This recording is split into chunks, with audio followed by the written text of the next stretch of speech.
வெடக்கோழி எனக்காக தினந்தவமா கிடக்கு கணக்காக தொட வேணும் இடம் புதுசாயிருக்கு அடராத்திரி நேரத்தில் மல்லியப்பூ இம்புட்டு தேவையில்லை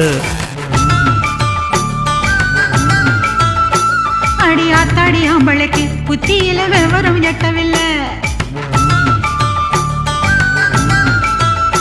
நான் இறுக்கி பிடிச்சா எறும்பு கூட நொறுங்கும்